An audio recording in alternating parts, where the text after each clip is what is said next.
నమస్కారం అండి. ఇవాళ మనం ఒక కల్పవృక్షం కింద నుంచుని వాత, పిత్త, కఫాల గురించి తెలుసుకుందామండి. ఆయుర్వేదానికి బేసిక్ ఏంటంటే వాత, పిత్త, కఫాలే. అది ఎంతోమంది నాడి పట్టుకుని కూడా చెప్పగలరు. అలా కాకుండా రుచుల ద్వారా కూడా వెరీ సింపుల్ లాంగ్వేజ్‌లో నేను చెప్తున్నానండి. రుచుల ద్వారా కూడా మీరు వాత, పిత్త, కఫాలను తెలుసుకోవచ్చు. ఏ విధంగా అంటే ఎక్కువ కారం తినేవాళ్ళు వాతం, కఫం ఎక్కువైనోళ్ళు కారం ఎక్కువ తింటారండి. అదేవిధంగా పిత్తం అంటే పిత్తంలో మళ్ళీ పైత్యం ఉంటుంది, వేడి 2 ఉంటాయండి.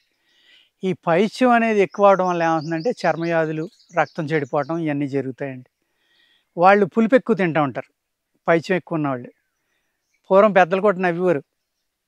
ఏది ఎక్కువ మాట్లాడినా లేకపోతే అంటే అందరూ ఒకటి మాట్లాడితే వాడు ఇంకో రివర్స్‌గా మాట్లాడినా, ఎక్కువ ఆర్గ్యూ చేస్తా ఉన్నా ఈడికి పైత్యం పెరిగిపోయిందిరా అనేవారు. సరదాగా నవ్వుతా అనేవారు కానీ దాని వెనకాల ఎంతో భావన ఉండేదనమాట. అతని గుణం పైచి గుణం. వాళ్ళకి తప్పనిసరిగా రక్తం తగ్గిపోవటం గానీ, లేకపోతే చర్మవ్యాధులు గానీ వస్తాయండి. అలా ఈ వాతాన్ని, పిత్తాన్ని కంట్రోల్ చేసేది కఫం అండి. కఫ్ శరీరం అంటారు. వీడిది కఫ్ శరీరం రా అంటారు. అంటే ఈ రెండాటిని కంట్రోల్ చేసేది కఫం. కఫం నార్మల్‌గా ఉందనుకోండి, ఈ వాత, పిత్తాలనేవి కూడా నార్మల్‌గా ఉంటాయండి. మేము టేస్ట్ అడుగుతూ ఉంటాం. సింపుల్‌గా తెలుసుకోవడం కోసం మా దగ్గరికి వచ్చిన పేషెంట్‌లని. సార్ మీకు పులుపు, ఉప్పు, కారంలో ఉప్పు అంటే పులుపు, తీపి, కారం ఉప్పు కాదు. పులుపు, తీపి, కారంలో ఏది ఇష్టం అని అడుగుతామండి. కొంతమంది అంటారు, మేము 3 సమానంగానే తింటామండి. మాకు రుచి పెద్ద పట్టించుకోమండి అంటారు. అప్పుడు మేము అంటాం, మీ ఎదురుగుండా మంచి కారం వస్తుంది, మంచి స్వీట్ ఉంది, మంచి పుల్లటి వస్తుంది. ఏది తింటారు ముందర అంటే, అప్పుడు నేను స్వీటే తింటానండి. అంటే అతనికి స్వీట్ ఇష్టం. కానీ నాకు ఇష్టం అనేది అతనికే తెలియట్లా. కొంతమంది అంటారు 3 ఎదురుగుండా ఉంటే ఏం తింటారంటే, నేను పులుపు తింటానండి ముందర అంటారు. అంటే ఆ ఇష్టమైన వస్తువుని ముందర తింటారు కాబట్టి, ఆ తినే వస్తువుని బట్టి ఆ శరీర లక్షణం అనేది మనకు తెలుస్తుందండి.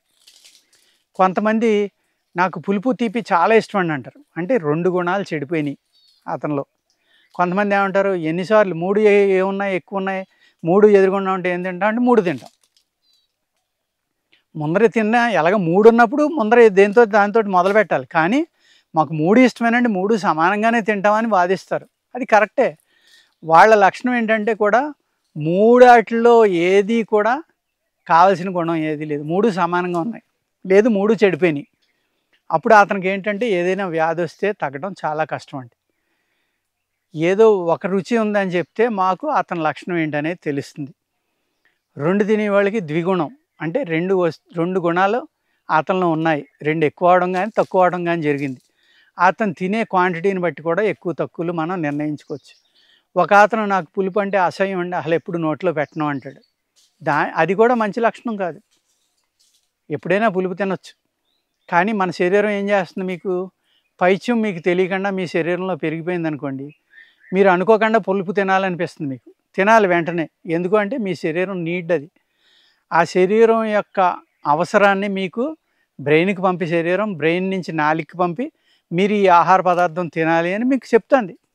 అరే! ఎప్పుడు నేను పులుపు తిన్నాం, ఇవాళ పులుపు తినాలనిపిస్తుందేంటి? ఎందుకు తినటం మానేద్దాం అనుకోవద్దు. వెంటనే మీరు పులుపు వస్తుంది తినండి. అదేవిధంగా విపరీతమైన వేడి శరీరం. అతను ఎక్కువ స్వీట్సు, చల్లదనమైన పదార్థాలు తింటా ఉంటాడు. సామాన్యంగా ఓ పాజిటివ్ వాళ్ళకి ఈ వేడనేది ఎక్కువ ఉంటుందండి. బి పాజిటివ్ వాళ్ళకి వాతం ఎక్కువ ఉంటుంది. ఏబి పాజిటివ్ ఉన్న వాళ్ళకి 2 గుణాలు ఉంటాయండి. ఇలాగా బ్లడ్ పిక్చర్‌ని కూడా మీరు రక్తం ఏంటి వీళ్ళదనేది తెలుసుకుంటే ఈ లక్షణం ద్వారా పలానా వాడిది పలానా బ్లడ్ గ్రూప్ అనేది కూడా చెప్పేయచ్చండి జాగ్రత్తగా స్టడీ చేస్తే. రుచి ద్వారా బ్లడ్ గ్రూప్ చెప్పొచ్చు. ఇవాళ ఒక ల్యాబ్‌కెళ్ళి మనం రక్తం తీయించుకుని వాడికి 500, 200, 1000 ఇస్తే చెప్తాడు. కానీ మన పూర్వం ఆయుర్వేద వైద్యులు గుణాన్ని బట్టి, వాడు తినే ఆహారాన్ని బట్టి, ఆడి మాటలను బట్టి, అదేవిధంగా శరీర స్పర్శ ఇలా పెట్టి ఇలా స్పర్శ ఇలా చూసేవారు. చేతుల మీద, మొహం మీద, మెళ్ళ మీద. ఆ స్పర్శను బట్టి అతని యొక్క వేడి ఎలా ఉంది. అలాగే నాలుక బయటికి తీయమని చూసేవారు. ఆ నాలుక పసుపచ్చగా ఉంది అంటే అతను వాతగుణం అది పిత్తగుణం ఎక్కువగా ఉన్నట్టు. తెల్లగా ఉందంటే వాతగుణం. మరీ తెల్లగా ఉంటే కఫం ఎక్కువైనట్టు.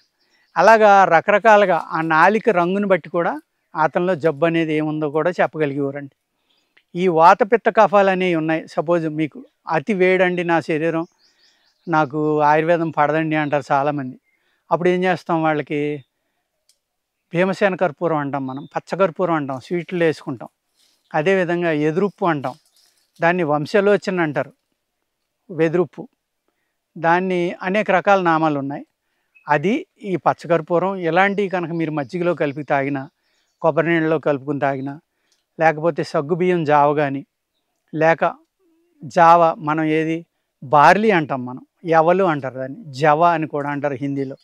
ఆ బార్లీ జావలు కానీ, అంటే కొద్దిగా పాలు ఎక్కువ నీళ్లు పోసుకుని ఆ పొడు బార్లీ అనేదాన్ని వేపించుకుని 1-2 చెంచాలు ఒక 5-6 కప్పుల్లో వేసుకుని దాన్ని జావగా కాసుకుని తాగినా శరీరంలో ఉన్న వేడి బయటికి వెళ్తుందండి. అదేవిధంగా రుద్రజాడ గింజలు, నల్ల తులసి అంటాం మనం, ఆ గింజలను కూడా నీళ్ళలో నానబెట్టుకుని 2-3 గంటలు దాంట్లో కొద్దిగా చక్కెర కానీ చలవ పదార్థాలు కానీ కలుపుకుని తాగినా కూడా మీ శరీరంలో ఉన్న పిత్తగుణం అతివేడి అనేది తగ్గుతుందండి. ఈ మర్రి చెట్టు కింద ఉన్నాం కాబట్టి మనం మర్రిపాలతోటి చేసిన ఏ ఔషధమైనా కూడా మీ అతివేడిని తగ్గిస్తుంది. దానికి ఏం చేయాలంటే, మీరు ఒక అరటిపండు తెచ్చుకోవడం, ఆ అరటిపండుని ఆ తొక్కుండగానే ముందర కొద్దిగా ఒలిసి ఇలా ఏలుతోటి బొర్రు పెడితే బొర్రు పడుతుందండి. ఆ బొర్రులో కనీసం సగం నిండిలాగా ఈ మర్రిపాలు ఈ ముచ్చికేసి ఆ మర్రిపాలు పోసుకుని ఒక అరటిపండు రోజు తింటే ఒక వారంలో మీ వేడి శరీరం అంతా చల్లబడి మీ అతివేడి అనేది తగ్గిపోతుంది. అట్ ద సేమ్ టైము అతివేడి వల్ల మీకు పైల్స్ కనుక వస్తే ఆ పైల్స్ కూడా తగ్గిపోతాయండి ఈ అరటిపండు తినటం వల్ల. అదే అరటిపండు మీ మ్యాన్ పవర్కి అద్భుతంగా పనిచేస్తుంది. ఇన్ని రకాలైన, అంటే ఇంకా మర్రి చెట్టుకుండా నేను నుంచుంటే ఇంకా అలా చెప్తూనే ఉంటానండి దాని గురించి. అనేక రకాలు, దాన్ని చూడగానే ఏదో కొత్తది తెలిసిపోతుంది. కొత్తదంటే ఆల్రెడీ మనం స్టడీ చేసిందే. వాతపిత్త కఫాల గురించి చెప్దామని నేను మర్రి చెట్టు కింద నుంచున్నా, ఆ మర్రి చెట్టు దగ్గరికే మళ్ళీ ఆ వాతపిత్త కఫాలన్నీ వచ్చినాయి చూడండి. అందుకనే దీన్ని నేను కల్పవృక్షం అంటానండి. అదేవిధంగా మీకు విపరీతమైన వాతం ఉంది మీ శరీరంలో, మీరు అప్పుడు ఏం చేస్తారంటే పెప్పర్ కొద్దిగా మీరు మజ్జిగలో నానబెట్టిన తర్వాత ఎండబెట్టుకుని 1 రోజు 2 రోజులు నానబెట్టండి. పెప్పర్ని అంటే మిరియాలని నానబెట్టి దాన్ని తీసి ఎండలో పెట్టుకుని దాన్ని ఆరబెట్టుకుంటే ఆ అతివేడి అనే లక్షణం తగ్గి వేడి చేస్తుంది, కానీ స్లోగా వర్కౌట్ అవుతుందండి. అది శుద్ధి చేయటం అంటాం దాన్ని, మిరియాలని. ఆ మిరియాలు పసుపు కలుపుకోండి. ఈ మిరియాలు మెత్తగా చేసుకుని పసుపు చూర్ణంలో కలుపుకొని పసుపు కారం కానీ డికాక్షన్ కానీ, లేకపోతే పసుపుని డైరెక్ట్గా కొంచెం నోట్లో వేసుకుని తినటం కానీ, కొద్దిగా తేనె కలిపి మాత్రగా చేసుకుని తినటం కానీ, ఈ చేస్తే మీకు వాత లక్షణాలు పోయి రక్త శుద్ధి, రక్త వృద్ధి జరిగి మీ రక్తంలో ఉన్న వాతం అనేది కూడా పోయి, ఈ వాతం ద్వారా మీకు వచ్చిన ఎముకల నొప్పులు కానీ మజిల్ పెయిన్స్ కానీ ఇలాంటివి ఉంటే తగ్గుతాయండి. కానీ వేడి శరీరం ఉన్నవాళ్ళు ఇది తిన్నారనుకోండి, అంటే పిత్తం ఎక్కువ ఉన్నవాళ్ళు, మీకు ఎక్కువైపోతాయండి నొప్పులు. అంచేత మీరు మిమ్మల్ని స్టడీ చేసుకుంటా ఈ విధంగా చేసుకోండి. కఫ్ పెరగాలి. వాత పిత్తాలు 2 డిఫరెంట్గా ఉన్నాయి. వాటిని న్యూట్రల్ చేయాలంటే కఫ్కి సంబంధించినవి తీసుకోవాలండి. కఫ్కి సంబంధించిన ఈ 3 గుణాలని కరెక్ట్గా చేసి ఏమున్నాయండి, అన్నిటికంటే నెంబర్ 1 త్రిఫల. మీరు 3 ఏది కరక్కాయి, తాణికాయి, ఉసిరికాయి, ఈ 3 వాటిని సమానంగా తీసుకోండి. కరక్కాయ, తాణికాయ అనేది తొక్కలే తీసుకోవాలి, గింజ తీసుకోకూడదు. వాటిని ఫ్రై చేయండి, వేపించండి బ్రౌన్ కలర్ వచ్చేదాకా, శుద్ధి అయిపోతాయి. అప్పుడే 2 పౌడర్ చేసుకుని ఉసిరి పౌడర్ కూడా కలుపుకుని 3 ప్రతిరోజు పడుకునేటప్పుడు 1 స్పూను కాసి చల్లార్చిన పాలతోటి కానీ మజ్జిగతోటి కానీ తీసుకోండి. ఇది మీరు కంటిన్యూగా తీసుకోవచ్చు.